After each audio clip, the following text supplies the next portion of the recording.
கோவை காந்திபுரம் 100 அடி சாலையில் வணிக வளாகம் முன்பாக உரிய முறையில் மூடாமல் இருந்த பாதாள சாக்கடை குழியில் இளம்பெண் ஒருவர் தவறி விழும் சிசிடிவி காட்சிகள் வெளியாகி பரபரப்பை ஏற்படுத்தியுள்ளது. கோவை மாநகரின் முக்கிய சாலைகளில் ஒன்று காந்திபுரம் 100 அடி சாலை. இந்த சாலையின் இரு புறங்களிலும் வணிக நிறுவனங்கள் உள்ள நிலையில் அதற்கு முன்பாகவே இரு புறங்களிலும் பாதாள சாக்கடையானது அமைக்கப்பட்டுள்ளது. இந்த சூழலில் கடந்த சில தினங்களுக்கு முன்பு அங்கு பாதாள சாக்கடை தூர்வாரப்பட்ட பிறகு ஆங்காங்கே இருந்த பாதாள சாக்கடை மூடிகள் திறந்தபடியே காணப்பட்டன.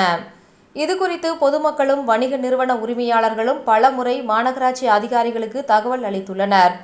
ஆனால் அந்த தகவலின் பேரில் எவ்வித நடவடிக்கையும் மேற்கொள்ளாமல் அதிகாரிகள் அஜாக்கிரதையாக இருந்துள்ளனர்.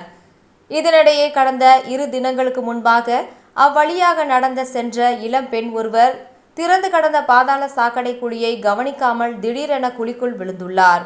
இதனால் கால் எலும்பில் பலத்த காயமடைந்த அப்பெண்ணை அருகில் இருந்தவர்கள் மீட்டு உடனடியாக சிகிச்சைக்காக மருத்துவமனைக்கு அனுப்பி வைத்தனர். தற்போது அப்பெண் சாக்கடை குழிக்குள் விழும் சிசிடிவி காட்சி வெளியாகி பரபரப்பை ஏற்படுத்தியுள்ளது. மாநகராட்சி அதிகாரிகள் மற்றும் ஊழியர்கள் தொடர் அலட்சிய போக்கு காரணமாக மாநகரின் பல்வேறு பகுதிகளில் இதுபோன்ற சாக்கடை குழிகள் மூடப்படாமலும் சரிவர சுகாதார பணிகள் மேற்கொள்ளப்படாமல் இருப்பதால் பொதுமக்கள் கடுமையாக பாதிக்கப்பட்டுள்ளதாகவும் குற்றச்சாட்டு எழுந்துள்ளது.